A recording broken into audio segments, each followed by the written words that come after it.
Naquele tempo, um mestre da lei se levantou e, querendo pôr Jesus em dificuldade, perguntou: Mestre, que devo fazer para receber em herança a vida eterna? Jesus lhe disse: O que está escrito na lei? Como lês?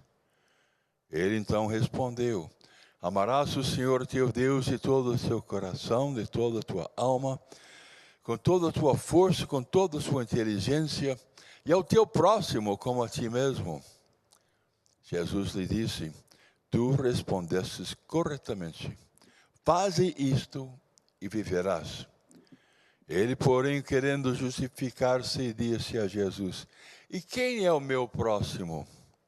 Jesus respondeu: Certo homem descia de Jerusalém para Jericó e caiu nas mãos de assaltantes. Eles arrancaram-lhe tudo, espancaram-no e foram-se embora, deixando-o quase morto. Por acaso, um sacerdote estava descendo por aquele caminho.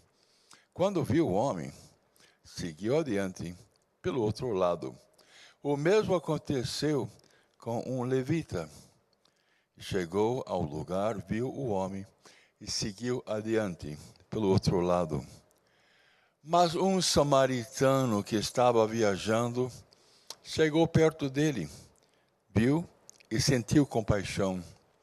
Aproximou-se dele e fez curativos, derramando óleo e vinho nas feridas. Depois colocou o homem em seu próprio animal e levou-o a uma pensão onde cuidou dele. No dia seguinte, pegou 2 moedas de prata e entregou-as ao dono da pensão, recomendando: Toma conta dele. E quando ele voltou, vou pagar o que tiverdes gasto a mais.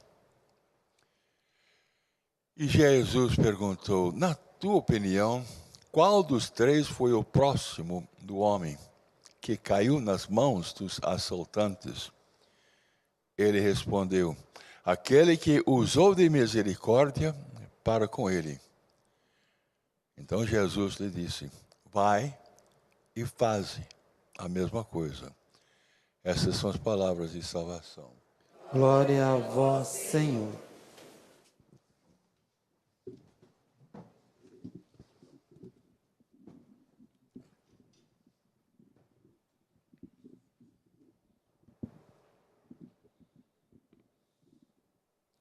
Meus irmãos, minhas irmãs, quando Paulo escreveu aos Gálatas, escreveu assim muito sentido. Ele havia estado 1 ano antes naquela comunidade, formado, na sua segunda viagem apostólica, e os Gálatas moravam na Ásia Menor, onde hoje é a Turquia, lá pelo centro. E eles tinham aceitado bem o evangelho pregado por Paulo. Mas, de repente, chegam a Paulo notícias de que outros haviam se introduzido no meio dos Gálatas e modificado a pregação do evangelho. Os Gálatas eram gentios, isto é, pagãos, tinham sido convertidos ao cristianismo. E judeus que tinham se tornado cristãos estavam indo lá entre os Gálatas e dizendo: olha, para ser verdadeiramente um cristão, é preciso primeiro passar pelos costumes judaicos. E Paulo diz: não, agora o evangelho é outra coisa, é uma nova proposta. E ele, então, tem palavras muito duras, dizendo que, de um lado, ele recebeu o evangelho diretamente de Cristo, por revelação. Nem foi por ouvir dos apóstolos. Então, ele tinha certeza da verdade daquilo que ele ensinava.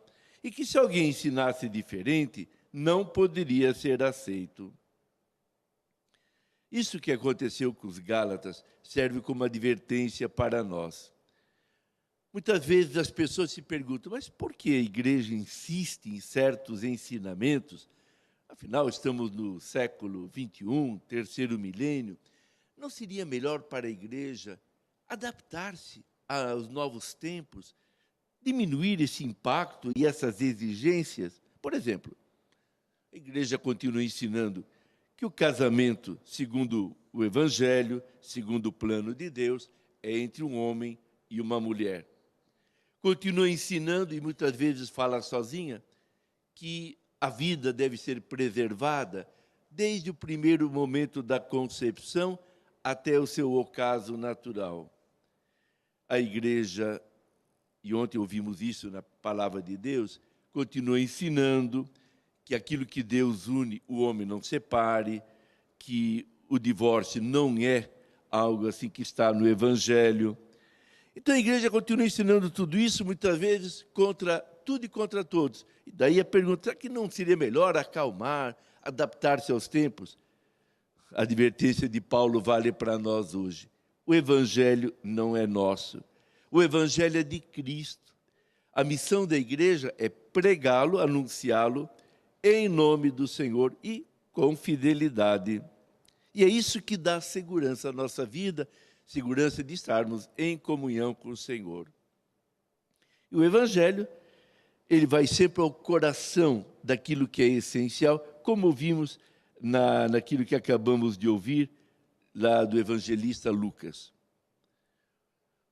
É verdade que aquele mestre fez uma pergunta, bastante por maldade. Queria ver Jesus cair numa contradição. Isso, a cada momento, colocavam Jesus à prova. Mas eu, da minha parte, agradeço muito essas pessoas importunas, porque graças a elas nós temos tantas coisas. Por exemplo, hoje, inclusive, a parábola do bom samaritano, que surgiu desse confronto de Jesus com alguém que queria vê-lo assim, cair em erro. E também a pergunta inicial deste homem, desse mestre da lei, é muito oportuna. O que devo fazer para ter em herança a vida eterna? Vida eterna. Quantas vezes a gente passa dias, semanas, talvez até meses, sem pensar na vida eterna? Que a nossa vida não é para aqui, para acontecer apenas aqui, mas que temos uma vocação para uma vida que nunca terminará e para onde devemos caminhar cada dia mais. Vida eterna. Se alguém tiver diante de si essa perspectiva, eu tenho uma vocação para a eternidade, para viver com a Santíssima Trindade, com Maria, com os anjos, com os santos, eternamente glorificando o Senhor, meus comportamentos, minhas escolhas, minhas decisões mudarão bastante. Bem, mas a pergunta também havia uma razão de ser. Os mestres da lei, e particularmente os rabinos judaicos, haviam introduzido muitas normas, muitas proibições. Havia uma lista de umas 600 e poucas normas e proibições que o observante da lei devia ter sempre diante de si. Mas como é que alguém vai guardar centenas de normas e proibições? Então, eu estava sempre atento. Aqui posso errar, ali é pecado. E a pergunta dele, no fim, é isso. O que eu devo fazer? No meio dessas normas todas, o que é essencial? O que vale sempre? Foi a oportunidade, mais uma vez agradeço esse mestre da lei pela sua pergunta, para Jesus falar, olha, o essencial é isso, amar a Deus de todo o coração, amar o próximo como a si mesmo. Bom, só isso. Faz isto e viverás, como disse Jesus. Então aqui está a essência. Todo o resto é para isso, para amar a Deus, para amar o próximo. Todo o resto. E ainda o nosso amigo aí, mestre da lei, não se conteve. Queria pegar mais uma vez Jesus, mas afinal, quem é meu próximo? E também havia razão de ser na pergunta, porque na concepção deles, próximo é quem é da mesma família, quem é da mesma raça, da mesma religião. Os outros eu não preciso amar, porque a lei do amor a Deus e ao próximo já está lá, no Deuteronômio, bem no comecinho da Bíblia. E aí Jesus vem, através de uma história, de uma parábola, vem lembrar a ele, vem ensinar a ele e a nós, que próximo é todo aquele que eu encontro e que está em necessidade. Próximo é todo aquele que precisa de mim. Próximo é todo aquele que é pobre. Pobre, no sentido bíblico, é aquela pessoa que está numa situação tal da qual não sairá se uma mão não se estender para ajudá-la a se levantar. Esse é o pobre. Daquele que precisa de uma mão amiga. Precisa de um bom samaritano que passe recolha ali, levante, coloque sobre o cavalo para levar para um lugar adequado. Então, com isso, Jesus mostra que nós devemos primeiro acolher todos como próximo. Há um necessitado de pão, de amor, de afeto, de atenção, de doutrina. É alguém que precisa da minha consideração. Mas Jesus nos ensina, então, a nós nos fazermos próximo das pessoas. Quer dizer, não apenas esperar que elas passem nosso caminho e nos peçam alguma coisa. Aquele homem que estava prostrado no chão não pediu nada, nem tinha condições. Mas o samaritano se fez próximo dele. Foi lá, se debruçou e o ajudou. Com isso a gente vê que a prática da nossa fé, sim, é exigente, mas é fácil. Está ao alcance de qualquer pessoa. Jesus não disse que tem que ter uma grande formação teológica, intelectual, para colocar em prática os seus mandamentos. Basta dar os passos necessários, amar a Deus de todo o coração e amar o próximo como a si mesmo. E quem se coloca nesse caminho pode ter certeza de uma coisa: vai poder contar com a graça de Deus. Assim seja.